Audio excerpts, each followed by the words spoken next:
and in. Hi, I'm John Green. This is Crash Course U.S. History, and Herbert Hoover's here, which is never a good sign. Today we're going to return to two of my favorite topics, economics and inaccurate naming conventions. That's right, we're going to be talking about the Great Depression, which was only great if you enjoy, like, being a hobo or selling pencils. Now, some of you might get a bit frustrated today because there's no real consensus about the Great Depression, and simple declarative statements about it really say much more about you than they do about history. Why are you looking at me, Mr. Green? I didn't say anything. I thought it. Because me from the past, you always want things to fit into this simplistic narrative. She loves me not. The Great Depression was caused by X, or it was caused by Y. It's complicated.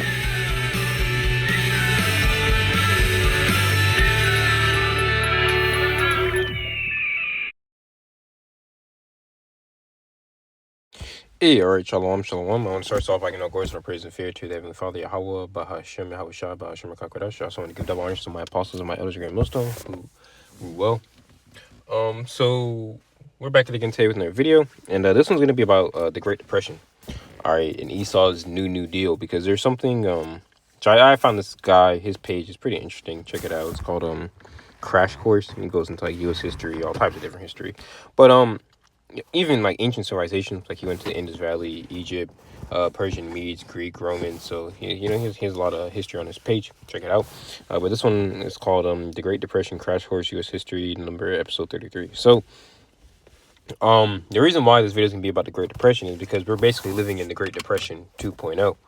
Okay, but this depression is gonna be worse, and what really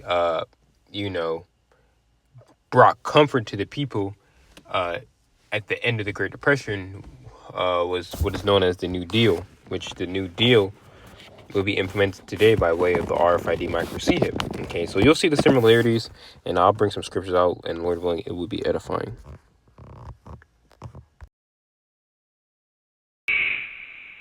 Many people tell you that the Great Depression started with the stock market crash in October 1929, but A, that isn't true, and B, it leads people to mistake correlation with cause. What we think of as the Great Depression did begin after the stock market crash, but not because of it. Like as we saw last week, the underlying economic conditions in the US before the stock market crash weren't all moonshine and rainbows. The 1920s featured large-scale domestic consumption of relatively new consumer products, which was good for American industry, but much of this consumption was fueled by which there eventually is going to be a stock market crash, because just as how back then, okay, during the Great Depression, there was a stock market crash, the same thing is going to happen now. Okay, it's going to be the worst crash in the history of the United States, okay, to where it's going to lead into hyperinflation, okay, which we'll cover that as well, Lord willing. But I'm going to grab the scripture right quick. This is Zephaniah 1 verse 10. It says, "And it shall come to pass in that day, saith the Lord Yahawah, Bahasham, that there shall be a noise of a cry from the fish gate, and a howling from the second, and a great crashing from the hills." The crash is talking about what? Okay, the economic crash. Okay, because it says what? Howie 11, Howie inhabitants of Maktesh. Maktesh was a trade city. Okay, for all the merchant people are cut down, and all that bear silver are cut off. Exactly.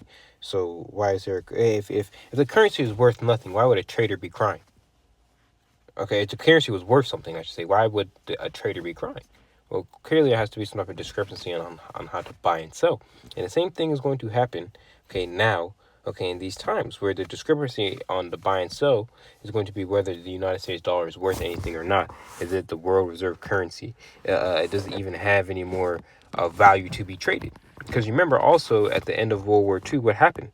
Hyperinflation, where people were burning barrels of the German money, okay, because the dollar is worth nothing. It was worth nothing, which I might grab an example of that as well. Let's see. I'll just ask ChatGPT, honestly. I'm going to let some more of this video play. Credit and installment buying, which, as it turned out, was totally unsustainable. The thing about credit is that it works fine unless and until economic uncertainty increases, at which point That's a technical historian term, by the way. Meanwhile, the agricultural sector suffered throughout the 1920s, and farm prices kept dropping for two reasons. First, American farms had expanded enormously during World War I to provide food for all those soldiers, and second, the expansion led many farmers to mechanize their operations. As you'll know if you've ever bought a tractor, that mechanization was expensive, and so many farmers went into debt to finance their expansion, and then a combination of overproduction and low prices meant that often their farms were foreclosed upon. And other signs of economic weakness appeared throughout the decade. American farms had expanded enormously during World War I to provide food for all those soldiers, and second, the expansion led many farmers to mechanize their operations. As you'll know if you've ever bought a tractor, that mechanization was expensive, and so many farmers went into debt to finance their expansion, and then a combination of overproduction and low prices meant that often their farms were foreclosed upon. And other signs of economic weakness appeared throughout the decade, like by 1925, the growth of car manufacturing slowed, along with residential construction, and worst of all was what noted left-wing radical Herbert Hoover labeled an orgy of mad speculation in the stock markets that began in 1927. By the way, I'm kidding about him being a left-wing radical. You just look at him. According to historian David Kennedy, by 1929, commercial bankers were in the unusual position of loaning more money for stock market and real estate investments than for commercial ventures. I wonder if we would ever find ourselves in that position again. Oh, right, we did in 2008. Anyway, it's tempting to see the stock market crash as the cause of the Depression, possibly because it turns American economic history into morality play, but the truth is that the stock market crash and the Depression were not the same thing. A lot of rich people lost money in the market, but what made the Great Depression was massive unemployment and accompanying hardship, and this didn't actually begin until like 1930 or 1931. The end of 1929 was actually okay, unless you were a farmer or a stockbroker, obviously. So what did actually cause the Depression? Well, that's a big question, and it's one that economists have struggled with ever since. They want to find out so they can keep it from ever happening again. No pressure, economists. Only 3% of Americans actually owned stock, and the markets recovered a lot of their value by 1930, although they did. And what's going to cause this Great Depression? Okay, America spending all its money on its military. Okay, all right. There's war going on. America has its head in different fronts. Okay, the dollar is slowly going down because you have the rise of other superpowers such as China, Russia, okay, who are basically hand in hand with each other. So they're basically building a superpower alliance. Okay, and then you have Iran is rumored to join BRICS, which is Ezekiel 38 popping off the pages. Okay, so that's another thing causing the United States dollar to fall, okay, and or collapse, in America to go basically into a second Great Depression. Because also he's going to talk about the job market as well, so we'll see that as well. Then go down again because, there was a depression on. And even though big banks and corporations were buying a lot of stock, much of it was with borrowed money, known as margin buying. And all of that still was not nearly a big enough iceberg to sink the world's economy. But if I had to name a single cause of the Great Depression, it might be America's weak banking system. All right, let's go to the thought bubble. Although the Federal Reserve System had been created in 1913, the vast majority of America's banks were small, individual institutions that had to rely on their own resources. When there was a panic and depositors rushed to take money out of the bank, like they do in the obscure art house movie Mary Poppins, the bank went under if it didn't have enough money on reserve. So in 1930, a wave of bank failures began in Louisville that then spread to Indiana, Illinois, Missouri, and eventually Arkansas and North Carolina. As depositors lined up to take their money out before the banks went belly up, banks called in loans and sold assets. Ultimately, this meant that credit froze up, which was what really destroyed the economy. A frozen credit system meant that less money was in circulation, and that led to deflation. Now you're probably thinking, big deal, deflation can't be as bad as inflation, right? No, deflation is much worse, as anyone who has ever slept on an air mattress knows. When prices drop, businesses cut costs, mainly by laying off workers. These workers then can't buy anything, so inventories continue to build up and prices drop further. Banks weren't lending money, so employers... See, and that's going to be the difference between back then and today. Because back then, these people didn't have the brain to basically come up against the United States government because the Lord had their mind in a goddamn, basically fright fest. Because, Esau works off of what? What's the word I'm looking for? Hegelian dialect of pressure from above and pressure from below. And then he comes through and he gives you basically a solution, problem, action, solution. Okay, and what is the solution that Esau is going to bring this time while the people go into basically a goddamn a fight fest in the streets due to the dollar collapsing? All right, which I made a video last week on the dollar collapsing. So I'm going to keep pushing this vibration, bro. But anywho, he's going to bring forth the C-hip. But back then, they just had a deflation, okay, which basically meant that there's so much of a product that it was basically worth nothing, okay? But that's not going to happen because these people, they're going to rush the streets and basically bring forth a famine, okay? Because the first thing people are going to hit are these grocery stores. This is the book of Jeremiah 30, verse 5, and it says, "For thus saith the Lord Yahawah, Bahasham, Yahawashi, we have heard a voice of trembling, of fear, and not of peace. Ask ye now and see whether a man do travail with child. Wherefore do I see every man with his hands on his loins as a woman in travail, and all faces are turned to paleness." Now, a man cannot have a child, but the way how the men are screaming, okay, as Jeremiah is getting this vision, okay, he's comparing it to a woman that is giving birth. Because remember in the 5th verse, it says, "But we have heard a voice of trembling, of fear." So it's going to be a real fearful thing because these people, they don't know what it's like to not have a phone. Okay, they don't know what it's like to not log on Twitter in the morning. They don't know what it's like not to swipe fucking consistently for 12 hours a day on Instagram. They don't know what it's like to not take a picture of themselves and post it on Snapchat. They don't know what it's like to not tweet about their emotions. They don't know what it's like not to stalk people on the internet. They don't know what it's like to not have internet access to a game. So they're going to go through what is known as a dopamine withdrawal, and that's going to cause these people to go fucking insane. Because remember, Esau's society is basically a microwave mind society. Everything is instant. People have a microwave mentality, okay, where they think that everything is going to come instantly, and they even can show it in these kids as well. These kids, they're 2-3 years old getting dopamine hits off of an iPad, and they don't know why when they take the iPad away from the kid, he starts crying, because why, he's chemically addicted to it. And Esau has chemically addicted us to these things through our dopamine. This is why it's good for brothers to do dopamine fast. You know, I'm speaking for myself first off foremost. You know, I gotta do it soon.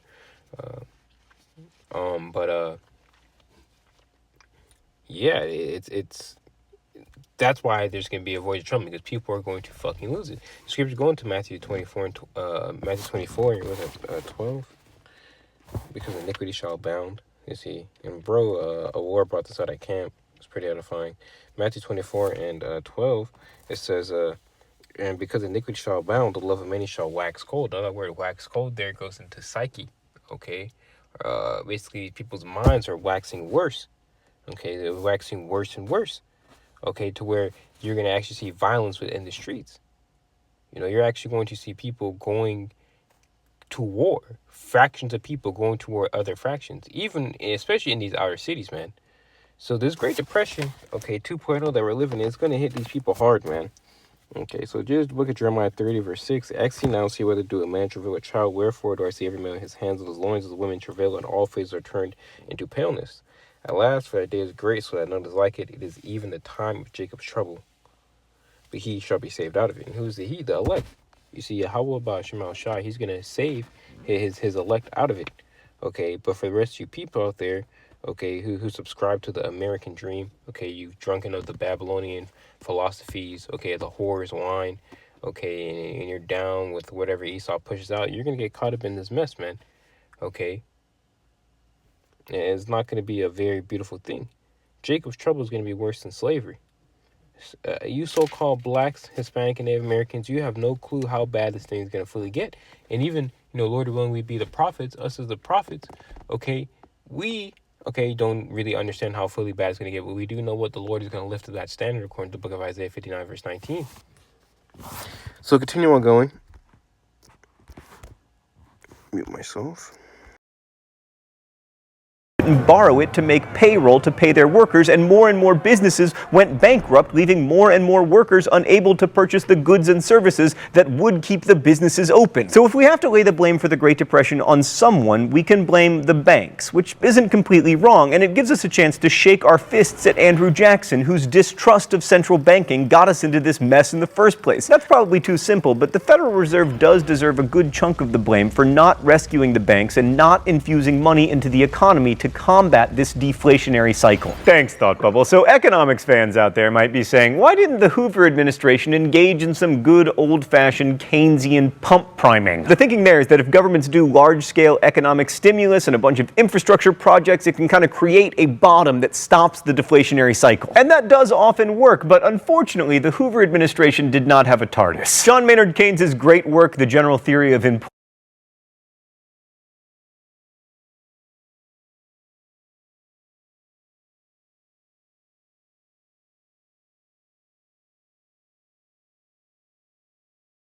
Employment, Interest, and Money, he wasn't very good at titles, wasn't published until 1936 when the Depression was well underway. Venturing into the green nightmare of not America for a moment, Herbert Hoover offered a global explanation in his memoirs for the global phenomenon that was the Great Depression. He claimed that its primary cause was World War I, and to be fair, the war did set the stage for a global economic disaster because of the web of debts and reparations that it created. See, so Hoover blamed World War One. Now, what war is going on right now that can obviously, okay, through the Strait of Hormuz, collapse the United States economy? The war going on over there in the Levant region, man, in the Fertile Crescent. All right, World War III, basically, which is a start. But you see, Babylon has to implement this CHIP for things to fully start going on. This is how we know that this collapse is imminent and it is very soon gonna happen. Because Esau is sitting on what? Ibatyat, or that thick clay, which we'll grab that as well.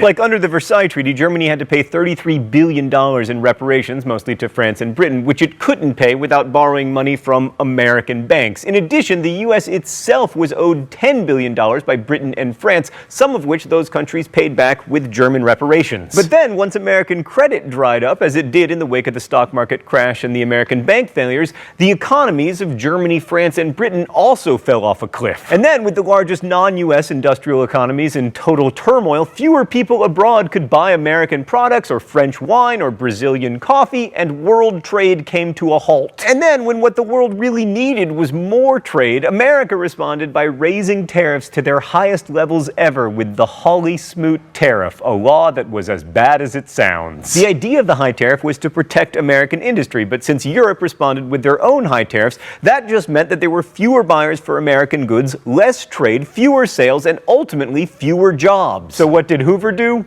Not enough. It's important to remember that the American government is not just the president. Hoover couldn't always get Congress to do what he wanted, but his political ineptitude was not particularly surprising because the first elected office that he ever held in his life was President of the United States. Like, let's take the foreign debt issue. Hoover proposed a moratorium on intergovernmental debt payments, and he actually got Congress to go along with it. But it wasn't enough, mainly because the central bankers in Europe and America refused to let go of the gold standard, which would have allowed the governments to devalue their currency and pump needed money into their economies. And when Britain... Yeah, and why would Esau get rid of the gold standard? Why would the Edomite get rid of the gold standard? These elites, that is, because he understood that he had to push forth the new world order later on in the generations. That's why, because he knew that he was going to eventually crash the United States dollar and bring forth his digital currency.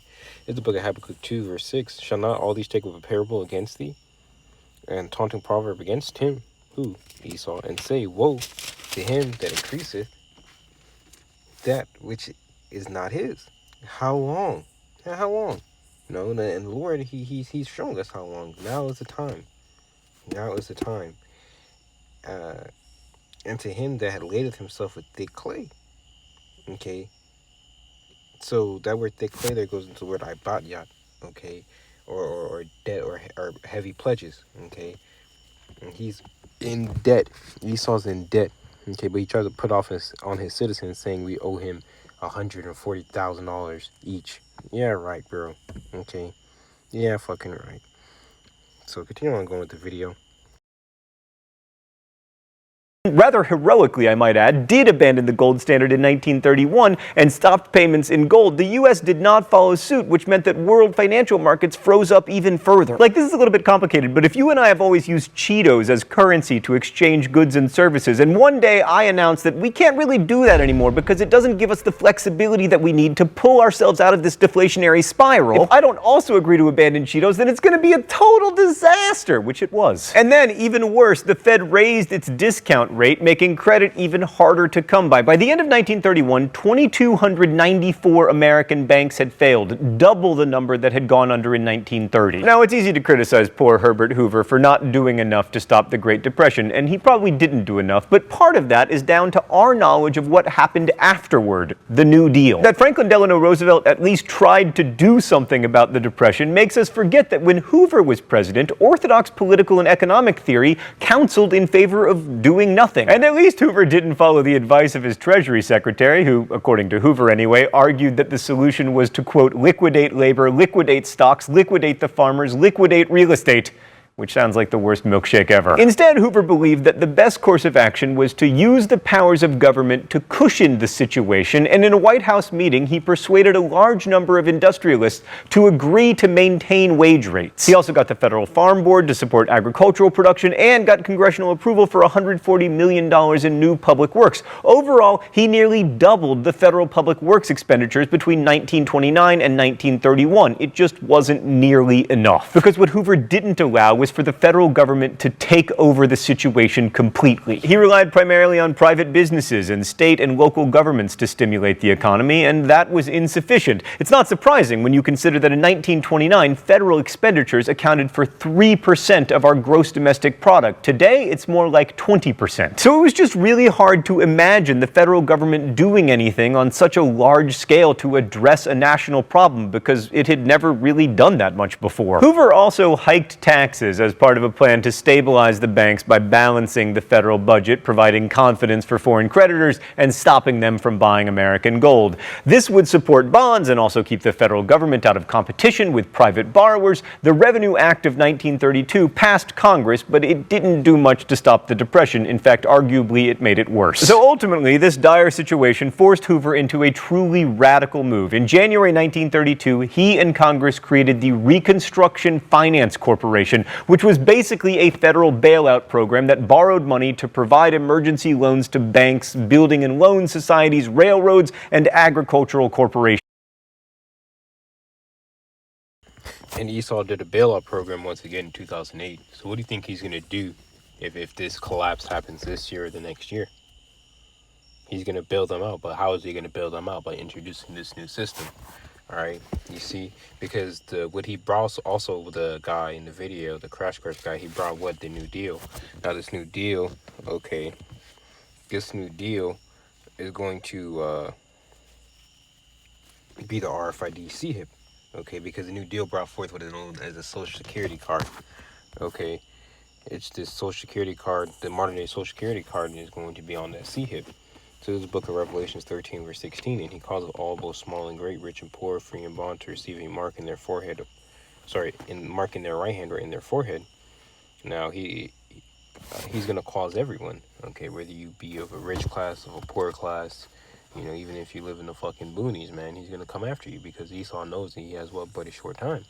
All right, he's going to try to mark everyone. He's going to fail because he's not going to be able to mark the elect in the nation of Israel. Okay, because they have the name of Yahawah, Bahasham written in their forehead, but, you know, when it comes to, you know, the average day person, okay, who doesn't have this truth, Isaiah 30 verse 6, wisdom and knowledge be of that time and strength, salvation, the fear of the Lord, Yahawah, Bahasham is his treasure, okay, they're going to be fucked, because they don't know to resist, okay, but we know.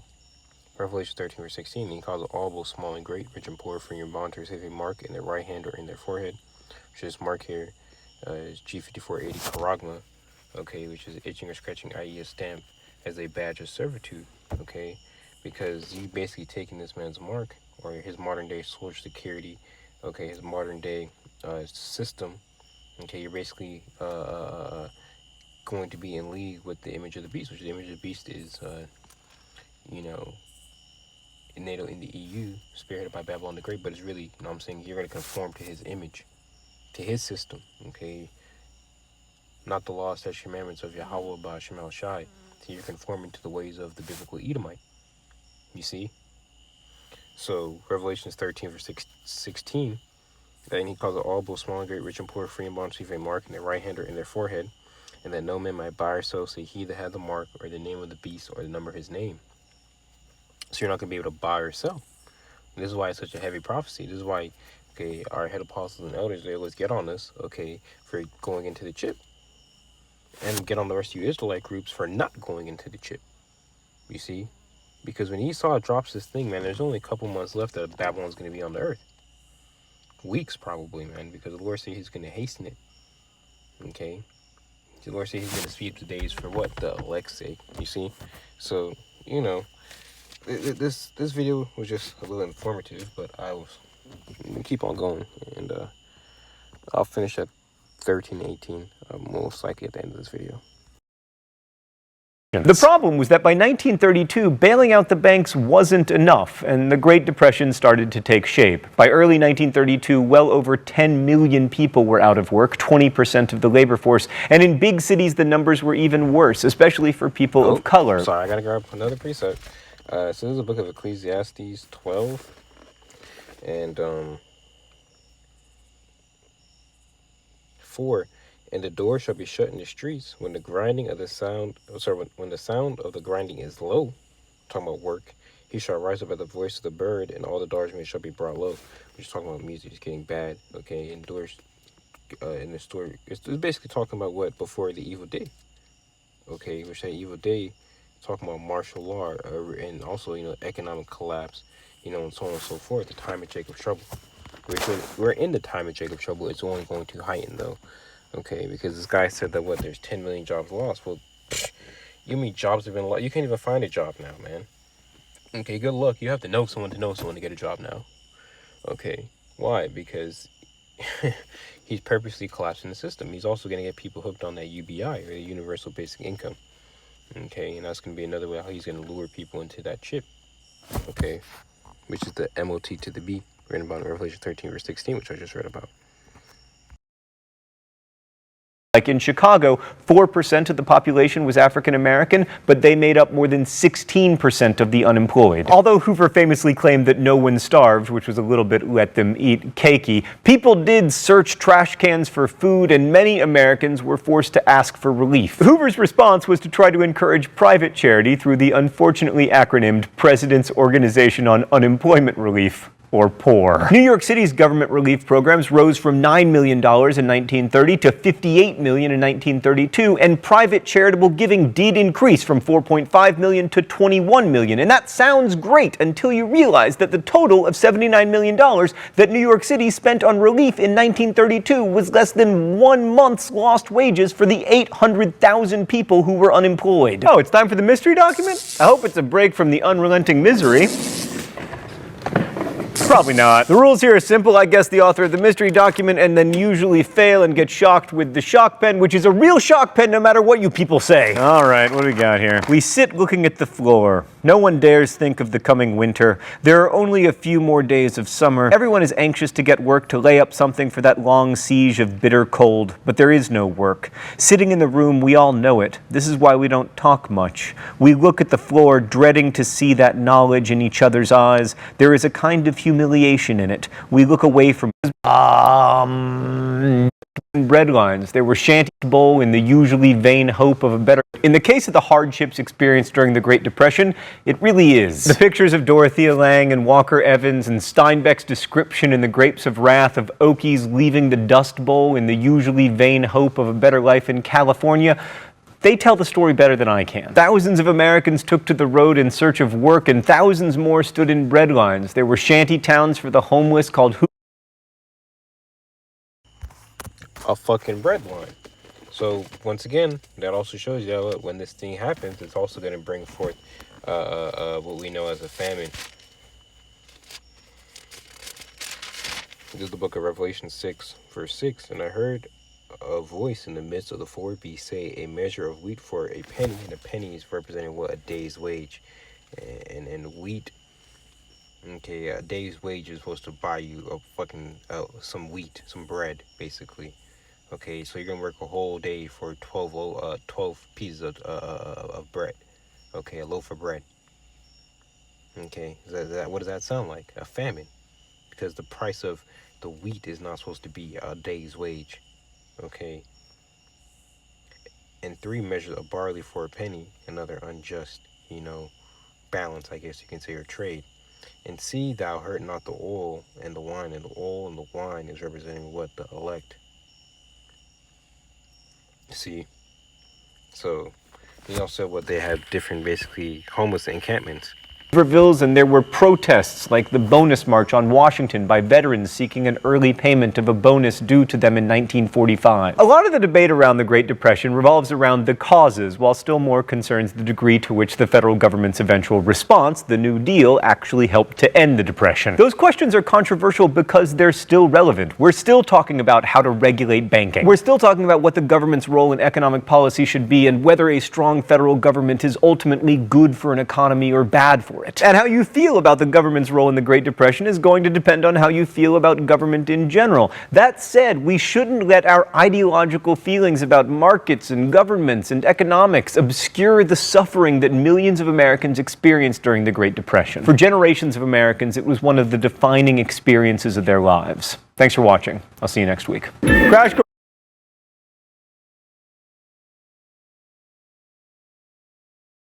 All right, so that's the end of that video, but I'm gonna grab this right quick. I typed it on ChatGPT. Who made the New Deal? If you mean the New Deal in United States history, it was created and implemented, but primarily by President FDR, Franklin Delano Roosevelt, 1933 to 1939, during the Great Depression, to provide relief, recovery, and reform after the 1929 stock market crash and resulting economic crisis. Roosevelt administration called programs such as the Social Security Act, Work Progress Administration, Civilian Conservation Corps, and Security and Exchange Commission, the SEC. Okay, so what benefits came with getting your Social Security card?